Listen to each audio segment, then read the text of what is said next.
Good morning to all of you in today's lecture of bow tie method for process hazard analysis.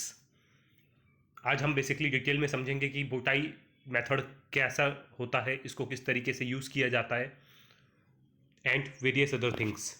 मेरा जो lecture है इसके PDF का link मैं description box में डाल दूंगा, जिसको भी डाउनलोड करना है वहाँ पे जाके इजली डाउनलोड कर सकता है। सबसे पहले हम बात करते हैं प्रोसेस हैज़ार्ड्स। कभी भी आप कोई भी प्रोसेस हैंडल कर रहे हैं या फिर कोई भी आप नया प्रोसेस स्टार्ट करने जा रहे हैं तो उससे रिलेटेड हैज़ार्ड्स का आइडिया होना आपको काफ़ी ज़्यादा ज़रूरी होता है। इसमें जो मेजर हैज़ार्ड्स इन्वॉल्व होते हैं वो होता है आपका fire, thermal exposure, toxic exposure, mechanical hazards और इलेक्ट्रिकल हैज़ार्ड्स। तो कोई भी आप नया प्रोसेस स्टार्ट कर रहे हैं तो उसका प्रॉपर तरीके से एनालिसिस कीजिए कि उससे रिलेटेड कौन कौन से हैज़ार्ड्स बेसिकली प्रेजेंट हैं और उन हैज़ार्ड्स का बेसिकली इम्पैक्ट क्या है। बिकॉज एक छोटा सा भी एक्सीडेंट या फिर इंसिडेंट आपकी कंपनी की इमेज को बुरी तरीके से डैमेज कर सकता है। तो आपको कोई भी प्रोसेस स्टार्ट करने से पहले प्रोसेस हैज़ार्ड एनालिसिस प्रॉपर तरीके से करना है। अब बात यह आती है कि प्रोसेस हैज़ार्ड एनालिसिस इतना ज़्यादा इंपॉर्टेंस क्यों रखता है। आप कोई भी प्रोडक्ट मैन्युफैक्चर कर रहे हैं तो बेसिकली वो आप कस्टमर्स के लिए करते हैं। सबसे इंपॉर्टेंट रिक्वायरमेंट ये हो जाती है आज की डेट में कि जो कस्टमर्स का इन्वॉल्वमेंट है आपके प्रोसेस में वो आजकल इंक्रीज होता चला जा रहा है। लाइक अगर हम बात करते हैं 1970s में तो ये इन्वॉल्वमेंट काफ़ी कम था। तब कस्टमर्स हमारी कही हुई बात पे जस्ट ट्रस्ट कर लेते थे। 1980s में उनको आया कि हमको बताओ आप क्या कर रहे हो। 1990s में पिक्चर आई कि हमको दिखाओ आप क्या कर रहे हो। और 2000 के बाद की पिक्चर ये है कि कस्टमर्स खुद बोलते हैं कि आप हमको प्रोसेस में इन्वॉल्व कीजिए कि आप किस तरीके से अपने प्रोसेस चला रहे हैं और आपने प्रॉपर तरीके से उसकी सेफ्टी का एनालिसिस किया हुआ है या फिर नहीं किया हुआ है। तो ये एक तरीके से आपकी रिक्वायरमेंट भी बन जाती है अगर आपको कस्टमर कमिटमेंट रखनी है तो। अब अगर बात करते हैं प्रोसेस इंसिडेंट्स की, जैसा कि मैंने आपको पहले बोला कि अगर आपने प्रॉपर तरीके से हैज़ार्ड एनालिसिस नहीं किया है तो कोई एक्सीडेंट या फिर इंसिडेंट हो सकता है। अब होता क्या है, अगर मान लीजिए कोई भी इंसिडेंट होता है तो उससे पहली चीज़ कि आपकी कंपनी का जो ब्रांड है उसकी ब्रांड और उसकी रेपुटेशन बुरी तरीके से डैमेज होती है। आपको रिपेयरिंग का एक्स्ट्रा खर्चा आता है। जो आपके कस्टमर्स हैं वो ब्रेक हो जाते हैं, आपका पूरा का पूरा मार्केट ड्रॉप हो जाएगा। देन सबसे बड़ी चीज़, ह्यूमन लाइफ के साथ में खिलवाड़ होता है, चाहे वो ऑन साइट हो चाहे ऑफ साइट हो। गवर्नमेंट की तरफ से आपको फाइन्स और पेनल्टीज डाली जाती हैं। जो आपकी सप्लाई चेन है वो प्रॉपर तरीके से पूरा डिस्टर्ब हो जाती है। तो आपको ये मेजर इम्पैक्ट्स हैं जो किसी भी प्रोसेस इंसिडेंट की वजह से होते हैं। अब आपके दिमाग में ये आ रहा होगा कि बेसिकली प्रोसेस हैज़ार्ड एनालिसिस करना क्यों है और करना कब है।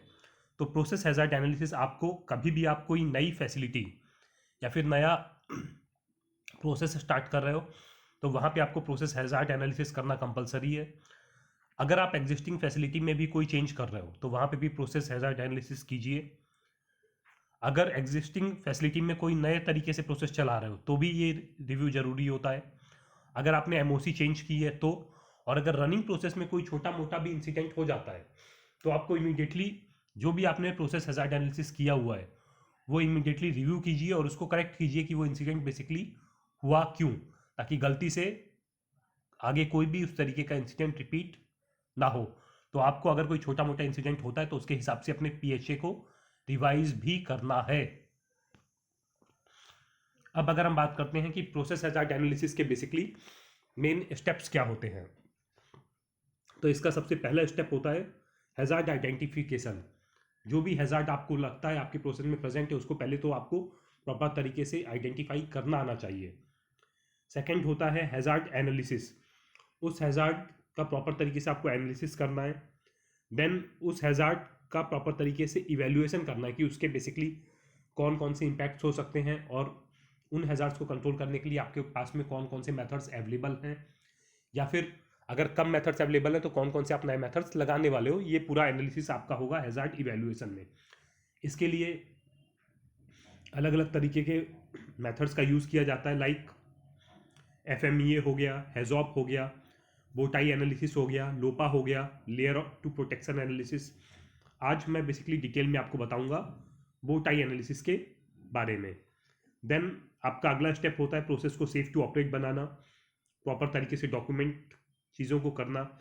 देन मैनेजमेंट के रिव्यू के बाद में ये चीज़ें भेजी जाती हैं मैनेजमेंट के रिव्यू के पास में, और आफ्टर मैनेजमेंट रिकमेंडेशंस आपको जो भी आपके प्रोसेस हजार्ड एनालिसिस के मेजर पॉइंट्स निकल के आए हैं कि आपको यही चीज़ें करना है, वो आपको इमीडिएटली इम्प्लीमेंट करने के बाद ही आपका प्रोसेस स्टार्ट करना है। अब अगर हम बात करते हैं बो टाई एनालिसिस, जैसा कि नाम बताता है बो टाई मीन्स धनुष के तरीके की टाई, जो मीन्स जो छोटी टाई होती है जो काफ़ी सारे मेल्स पहनते हैं, ये उस तरीके का शेप है। ये देखिए सामने बीच में एक सेंटर और दोनों तरफ इस तरीके का शेप, ये आपका टाई का शेप हो जाता है, इसीलिए इसका नाम दिया गया है बो टाई एनालिसिस। बो टाई एनालिसिस के कुछ इंपॉर्टेंट स्टेप्स होते हैं। सबसे पहला स्टेप होता है आपको हैजार्ड को आइडेंटिफाई करना है, ये आपका बिल्कुल सेंटर पे दिखाया जाता है। सेकंड होता है आइडेंटिफाई टॉप इवेंट, उस हैजार्ड की वजह से होने वाला टॉप इवेंट क्या है वो उसके नीचे दिखाया जाता है। देन आइडेंटिफाई थ्रेट्स, किन किन वजह से बेसिकली वो टॉप इवेंट हो सकता है वो आपको इस साइड में लिखना है। देन इवेलुएट रिस्पॉन्सेज, इसके बाद में आपको वो इवेलुएट कॉन्सिक्वेंसेज, आपको देन वहाँ पे ये लिखना है कि उसके बेसिकली कॉन्सिक्वेंसेज क्या हो सकते हैं। देन आइडेंटिफाई प्रिवेंटिव बैरियर्स, ये थ्रेट्स ना हो या फिर ये थ्रेट्स हो गए हैं तो उनको बचाने के लिए आपके पास में क्या क्या प्रिवेंटिव बैरियर्स अवेलेबल हैं। आइडेंटिफाई रिकवरी बैरियर्स, अगर मान लीजिए ये हो गया है तो उसे बचने के लिए आपके पास में कौन कौन से रिकवरी बैरियर्स अवेलेबल हैं।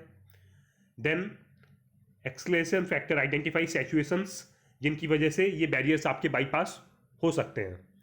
तो ये इस तरीके का पूरा डीप में एनालिसिस होता है जिसको हम बो टाई एनालिसिस के नाम से जानते हैं। नेक्स्ट स्लाइड में बेसिकली मैं आपको ये डिटेल में समझाने जा रहा हूँ। इसके लिए जस्ट मैंने एक एग्जांपल लिया है। इस एग्जांपल में आप मान लीजिए कि आपके पास में एक टाइगर है जो केज के अंदर अवेलेबल है। अब जब तक आपका जो टाइगर है वो केज के अंदर अवेलेबल है there is no problem, but ये आपका टॉप ये बन जाएगा कि आपका मेन हैजार्ड क्या है। तो आपका मेन हैजार्ड है कि आपके पास में टाइगर है जो केज के अंदर अवेलेबल है, बट अगर ये टाइगर एस्केप करता है तो वो आपका मेन इवेंट होगा। तो आपका मेन इवेंट क्या हुआ कि टाइगर आपका एस्केप कर रहा है, ये आपका मेन इवेंट हो गया। अब इसके बाद में अगले उसमें आता है कि इसके कॉन्सिक्वेंसेस। पहला तो ये है कि थ्रेट्स क्या क्या हो सकते हैं कि टाइगर आप वहाँ से निकले। पहला ये है कि जो आपका गेट कीपर था उसने गेट खुला छोड़ दिया है जिसकी वजह से टाइगर निकल सकता है। सेकेंड वन कि गेट आपका उतना मजबूत नहीं था, टाइगर इसकी वजह से उसे तोड़ के बाहर निकल आया। नेक्स्ट आपने उसको बाहर निकलने से रोकने के लिए कौन कौन से सेफ्टी मेजर्स लिए हुए हैं, लाइक गेट का आपने सेल्फ क्लोजिंग लिया हुआ है, इलेक्ट्रिक गेट अलार्म आपने लगा के रखा हुआ है। गेट स्ट्रांग नहीं है उसके लिए आपने उसको अच्छी क्वालिटी के मटेरियल से बिल्टअप किया हुआ है, उसका आप टाइमली इंस्पेक्शन करते रहते हैं। ये आपने वहाँ पे बेसिकली बैरियर कंट्रोल्स लिए हुए हैं।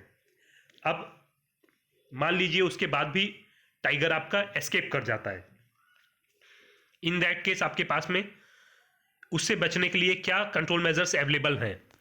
देन यहाँ पे पहला मेरे पास में एक प्रॉपर सर्च प्लान है कि उसको ढूंढना किस तरीके से है। मैंने डार्ट गन लिया हुआ है जिससे मैं उसको तुरंत बेहोश कर सकता हूँ। और सेकंड कि जो आपके पास में टाइगर को रोकने के और जो मेथड्स हैं, लाइक आपके पास में इंश्योर्ड मैनेजिंग डायरेक्टर जो भी है उसने सबका इंश्योरेंस लेके रखा हुआ है, टाइगर्स का इंश्योरेंस करवा के रखा हुआ है। अब बात करते हैं इसके आगे। अब इसमें कुछ और चीज़ें हैं जो बेसिकली इस डायग्राम में नहीं दिखाई गई हैं। मान लीजिए आपका पावर फेलियर हो जाता है, इन दैट केस जो आपका अलार्म है वो अलार्म आपका काम नहीं करेगा। ये आपका कंट्रोल टू फेल एक पॉइंट है जो आप यहाँ पे ले सकते हो। इलेक्ट्रिकल गेट अलार्म है, ये भी आपका काम नहीं करेगा पावर फेलियर की वजह से। तो यहाँ पे पावर फेलियर का सिनेरियो आपको अलग से कंसिडर करना पड़ेगा। सो बेसिकली अगर आप देखोगे तो इस तरीके से आपका बो टाई एनालिसिस बनाया जाता है। सबसे सेंटर पे आया मेन हैजार्ड, यहाँ पे फिर आ गया आपका टॉप इवेंट आपका क्या रहेगा। उस टॉप इवेंट के होने के बाद में यहाँ पे मेजर थ्रेट्स क्या क्या होते हैं, उन थ्रेट्स से बचने के लिए आपके पास में क्या क्या अरेंजमेंट्स अवेलेबल हैं, और ये जो अरेंजमेंट्स अवेलेबल है ये अरेंजमेंट्स भी फेल होने के कौन कौन सी प्रोबेबिलिटीज हैं वो भी बेसिकली आपको यहाँ पे दिखानी रहती हैं कि ये हैजार्ड, ये जो यहाँ पे आपके पास में सेफ्टी मेजर्स अवेलेबल हैं ये फेल होने की क्या क्या चांसेस हो सकते हैं। देन अगर मान लीजिए आपका टाइगर एस्केप हो गया है, उसके बाद में उसके कॉन्सिक्वेंसेस बेसिकली कौन कौन से हैं, और उन कॉन्सिक्वेंसेस से बचने के लिए आपने बाद में भी क्या क्या सेफ्टी मेजर्स लिए हुए हैं।